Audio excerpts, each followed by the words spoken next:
You've probably heard of George Orwell's Animal Farm, right? At first glance, it just looks like a simple fairy tale about talking animals. But don't let that fool you. Underneath it all, it's one of the most chilling warnings about power, politics, and how good ideas can go bad, like really bad. And that brings us to the terrifying question at the heart of the whole book. I mean, just imagine this. You fight a revolution for a world where everyone is equal. You win. But then you watch that dream just curdle. It turns into a dictatorship that's even worse than what you had before. That's the nightmare Orwell wants us to look at, straight in the eye.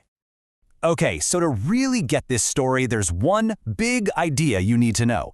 Political allegory. It sounds like a fancy term, but the idea is simple. Animal Farm isn't really about pigs and horses.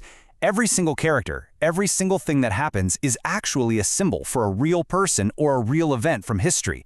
And once you have that key, you unlock the whole thing.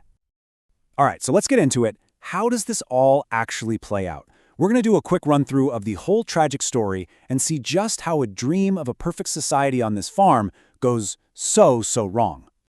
You know, Orwell wasn't just making this stuff up. He published the book in 1945, but to really understand why, you gotta rewind all the way back to 1917. That's when the Russian Revolution happened. It started with these amazing ideals of equality for everyone, but it just spiraled down into a brutal dictatorship under Joseph Stalin. Orwell watched this happen, this total betrayal of an idea, and he wrote this book basically as a giant be careful sign for the rest of the world. And the whole fall from grace, it basically happens in 4 steps. First, you've got the big rebellion. The animals kick out their human farmer and it's full of hope. They even write their own rules, their own commandments, all built on this one beautiful idea. All animals are equal. But then the pigs, who are the clever ones, start bending the rules. You know, just a little bit for themselves. And before anyone really knows what's happening, boom, a new dictatorship is in charge. And the scary part? The new bosses look a whole lot like the old boss. But see, Orwell wasn't just telling us a story here. He was kind of like a doctor, diagnosing a political disease. He pinpointed 3 main things, 3 big dangers that let a revolution just rot from the inside out. So let's break them down, because this is really the heart of the whole warning. First on the list, the simple fact that power corrupts. It's a cliche for a reason.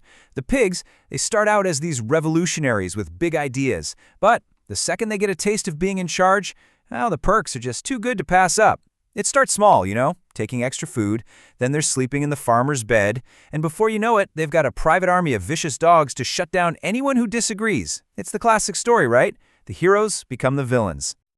Okay, danger number 2, propaganda and manipulation. And boy, is there a character for this, a pig named Squealer, and he's a master of spin. He doesn't just tell lies, he completely shatters their sense of reality.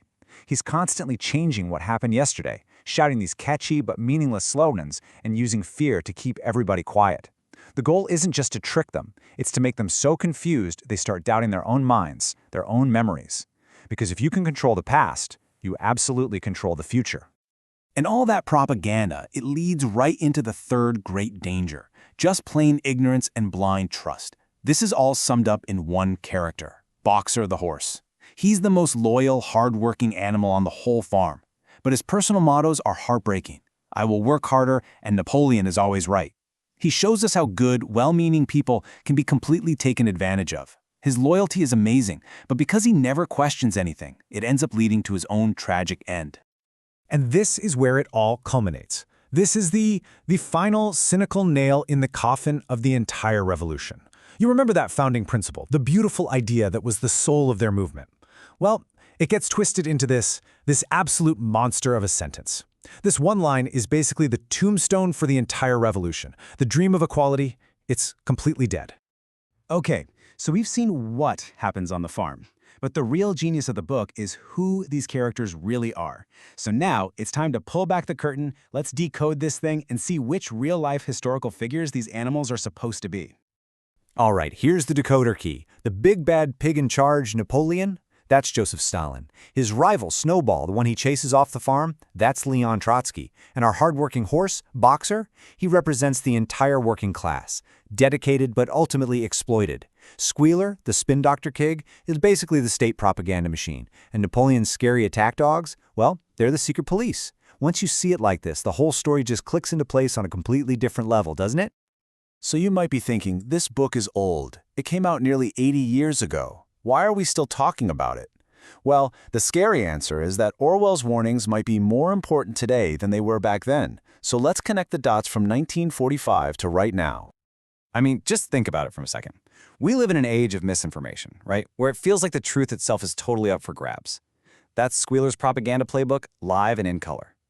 We see leaders all the time who talk a big game about equality, but really, they're just consolidating their own power. Animal Farm isn't just a history lesson. It's a timeless reminder that we have to question authority, that we have to think for ourselves. It teaches us that freedom isn't free. You have to be vigilant to keep it.